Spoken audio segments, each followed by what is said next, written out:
Hello and welcome to the MovieKing Podcast. My name is David Jurmann and I'll be your host. On today's show, I'll be reviewing the film Gladiator 2, and in the second half, I'll be reviewing A Real Pain. So starting off with Gladiator 2, this is a film I was curious about, but not very excited for. It was once again directed by Ridley Scott, who did the first movie, and it is about a young man who becomes a gladiator after witnessing a tragic battle.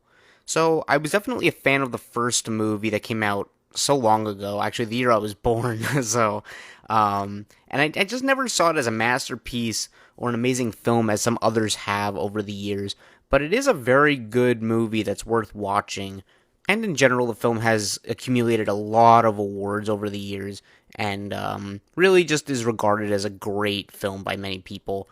But really, Russell Crowe is great in that movie, as is Joaquin Phoenix. Their performances largely make that movie what it is, and they are terrific in it. Both of them are iconic in their roles, in my opinion. I think they're both, really, really good, and they're really just the highlight of the movie, beyond being a solid revenge story told well. I mean, who doesn't love just a classic revenge story? But as I said, that film was up for a lot of awards and beloved by many people, so why should a sequel to that warrant any hesitancy? Well, for one, Russell Crowe and Joaquin Phoenix are not in this movie, so when you're missing a piece of that initial greatness, then I think even with great actors to fill in for them, which they have, I remain skeptical, because really they are a large part of what makes the first Gladiator so good. Not that the script is bad or anything, all of it is good, but just when you have such an essential part of the movie missing, it's hard not to feel a little bit of that. And the other thing is Ridley Scott is not nearly as good as he once was as a director, in my opinion. He used to be a really great director. He made a lot of classics like Alien and Blade Runner. Now his catalog is stuff like House of Gucci and Napoleon, which, let's be honest, I don't think they're very good movies. I don't really think they're good at all, but maybe they have their audience. I don't know.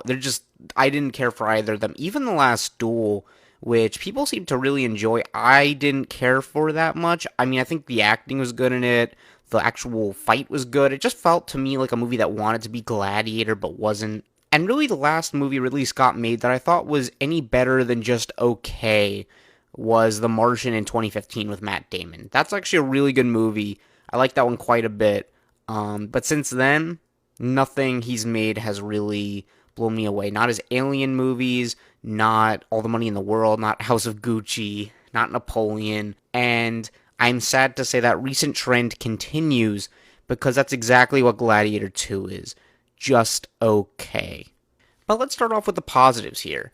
We got really good action. The Colosseum battles are awesome, as you would expect. They have a large sense of scale. They feel very big. The visual effects are good. There's a lot of CGI, surprisingly, and it all looks good. There's a lot of blood and gore, so if you enjoy that stuff, that's definitely here. And it's well done. And it's also very well edited fights, unlike the first movie, which I actually think the fight scenes in the first movie are probably that film's biggest weakness. Not that they're bad fights. I think they were choreographed pretty well. It's just that the editing on them was so choppy that it just, cuts really fast. It's a little hard to keep track of what's going on. Thankfully, I didn't feel like that was present in this movie. I think they did a much better job with that here. So the fights in this movie actually might be the best part of the entire movie to me. And in general, the movie is technically and visually impressive. You can see where all the money went, and it went to a really good place, because everything with the budget here, just, you feel the scale, you feel the fights, you feel all the action. Really good. Performances. Pedro Pascal and Denzel Washington, new additions to the Gladiator movies, in particular, steal the show and were quite entertaining. They're both amazing actors in their own right, but they're just really good here. And there are also a few returning cast members, one of them being Connie Nelson, who is good here too, in a pretty small role, but definitely a memorable one at that. But really the highlights for me are Pedro and Denzel. They are stealing the show here, like Russell Crowe and Joaquin Phoenix in the original. Maybe not as much as them, but they still do a good job here. There's also some good elements to the story that both complement and tie into the first movie, which I thought was interesting. You don't need to see the first film to follow this one, not at all. I think you can totally figure out what's happening here. But I appreciated that they did try to give a story that feels related to the first movie. It feels like an actual sequel and feels like a Gladiator movie and less like, a separate movie that just happens to be called Gladiator, Like, it doesn't feel like The Last Duel, which was, like, very much influenced by Gladiator, but didn't really have anything to do with Gladiator. Like, this is a Gladiator movie. If you see the first Gladiator and you watch this, you will definitely feel the resemblance between the two. It definitely feels like a Gladiator movie. I would also say the dynamic between Paul Mescal and Pedro Pascal's character is my favorite part of the actual story. I think what they did with those characters in particular felt interesting, and again, kind of, similar thematically to what was going on in the first Gladiator movie, but it does it in a little bit of a different way, a little bit of a way to freshen it up and relate it to the first movie too. I thought it was just well done. Really, it's like the first half of the movie that focuses more on that, and to me, that was like the strongest part of it. As for negatives, most are honestly related to the characters and the story as a whole. I don't think any of the characters here hold a candle to the ones in the original, especially the lead, who is Paul Mescal, who doesn't match Russell Crowe's energy and doesn't really have much else to him besides the fact that he's tough in combat and is kind of grieving. Maybe you feel a little bit for him, but I didn't really feel like that energy was there that Russell Crowe had, that really iconic energy that made you just really want to see him get what he wanted. I mean, Paul Mescal is fine in this role, but I thought he came off as kind of wooden, and maybe really should have been recast, or at least written differently or directed differently. Something about it just wasn't totally clicking for me, and I don't really know what it is, but honestly, I thought Paul Mescal was probably one of the weaker actors in the movie. And the story also just has way too much going on. There's something different happening with several people, and unlike the first film where everything ties together and feels consistent, this movie's just kind of all over the place and hard to get invested in my opinion. I just feel like it's kind of a mess, and it's just like, the first movie is just so simple. It has like a very basic plot, in a good way though. Like, it's simple and it's to the point. It's 2.5 hours, but you really feel like it's working its way to something. This movie is also like 2.5 hours, but it just has so much going on that I actually don't even really feel like it successfully did any of it, really. Like, I feel like there was just a lot that was missing. Like, this movie really needed to just kind of clean up a lot. And there's also just way too many villains, and it gets too convoluted with what the motives are and who we're actually rooting against.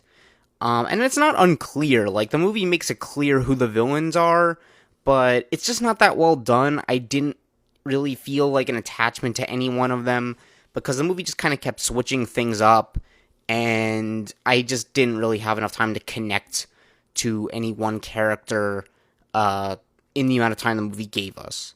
The pacing is pretty slow, and sometimes slogs in the first half especially, so I could definitely feel the time on the clock moving. And my other complaint is that the movie honestly gets kind of stupid. Like, the gladiator fights themselves are cool, but some are incredibly unrealistic in a distracting way. The film introduces some ideas that could have been interesting if they were, like, developed more, and maybe actually kind of, like, touched on a little more, but instead it just feels like, the filmmakers were trying to add more stakes for no reason, like they were trying to really up the ante, make things a little more, like, chaotic. I don't know what they were thinking. I mean, it's not historically accurate at all, and it really just kind of left a weird taste in my mouth. Like, I don't know what kind of movie this is anymore. It's just getting kind of, like, stupid. I don't know. It's not a bad movie. It's just not one I can say I enjoyed. There are, like, some good ideas here that could have worked, but the movie definitely, could have been a lot better than it is. I think they really just needed to rework the script a lot more, figure things out. Just give it more time, like, really just let things settle in, because this movie just feels like it was rushed together, just kind of thrown out, and it just doesn't really feel like there's a consistent vision here, so I don't know. I mean, if you're a big fan of the first one, or are just looking for something with a lot of cool action in it, this could be for you, but otherwise, I'm gonna have to say skip it. I can't really recommend it in its current state. But who knows? I mean, if it's for you, maybe you'll like it. So I'm gonna give it a C plus. All right, and next up is A Real Pain. This is a film I actually was excited for. It had good word of mouth from Sundance back in January. I heard a lot of good things from there, and just really heard this was a very funny but also well-made movie.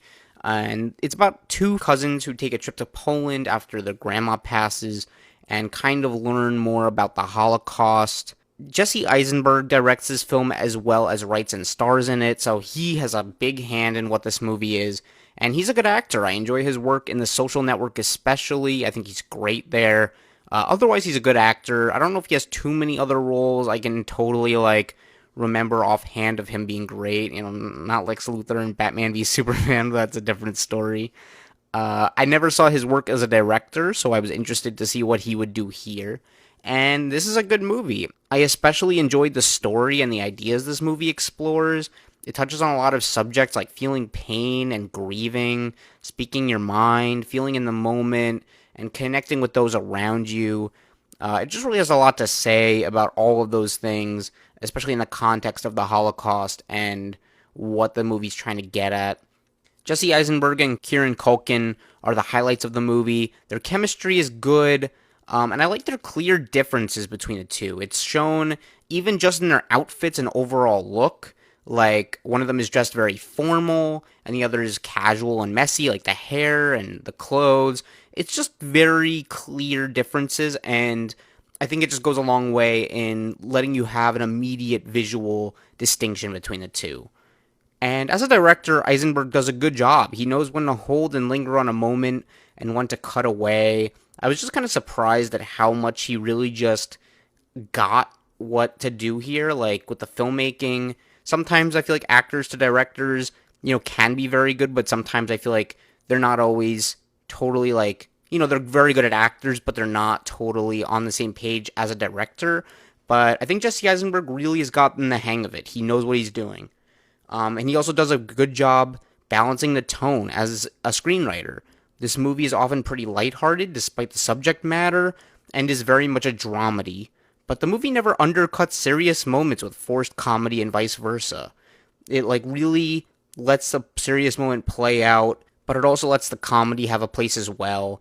One standout scene is on a train. The two are arguing over their privilege in first class and sort of have a mini side quest on the train.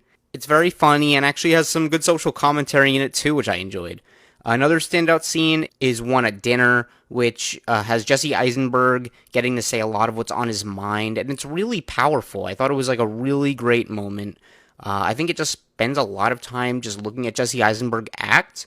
Doesn't really cut away, I don't think, but you really feel it all. It doesn't cut. It just lets you linger and feel it all. Like that a lot. And I enjoyed the different people who were on this tour as sort of the supporting roles.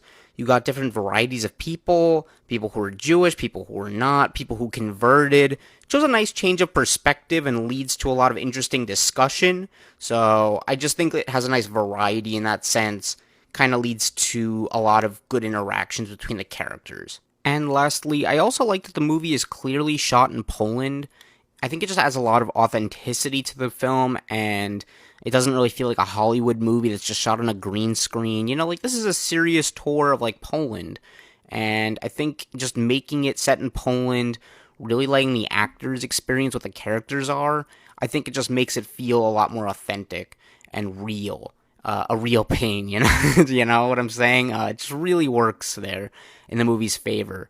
So I really like that. But, of course, the movie does have some issues. One being that the score is pretty overused and doesn't add much to the scenes it's in.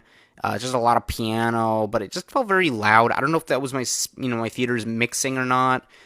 Just felt to me like it was particularly loud and just kind of overbearing. I don't think it needed to be in there a lot of the time.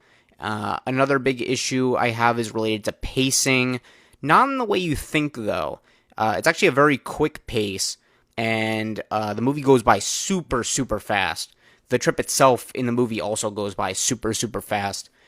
And really just what I'm trying to say there's not enough time, in my opinion, to marinate and process everything. I really wish I got to know these characters more throughout the film. Like, it just kind of came and went, you know, and like I was really enjoying myself. I was enjoying the trip they were on. I was enjoying the experience. I was enjoying the, you know, the scenes with the humor and the drama.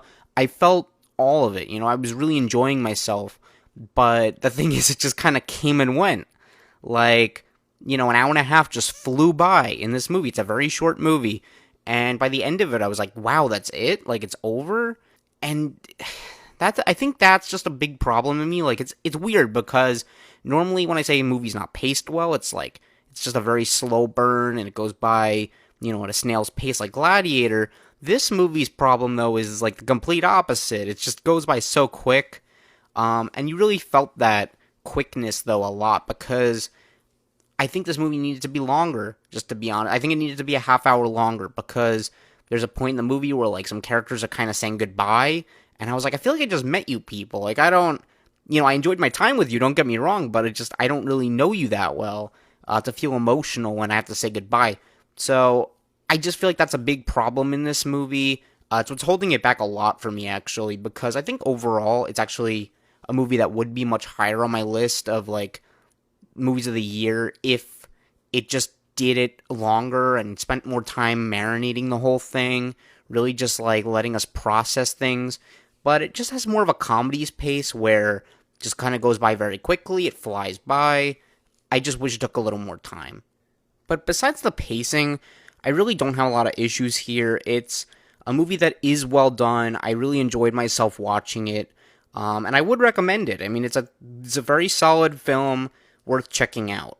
I just think it could have been higher up. You know, I really think this could have been an awesome, great film. But as it is, it's good, and I liked it. So I'm going to give it a B. And that about does it for this episode. If you want to follow my reviews, you can find me on Letterboxd at MovieKing1224. You can also listen to this podcast on your favorite apps such as Spotify, YouTube, Apple Podcasts, and Amazon Music. If you have any comments or feedback, I would love to hear it and improve the show. And of course, if you've enjoyed this episode, please consider liking, subscribing, and hitting the notification bell to hear more like it. I appreciate you all so much for listening, and I'll talk to you next time. Thank you. Bye-bye.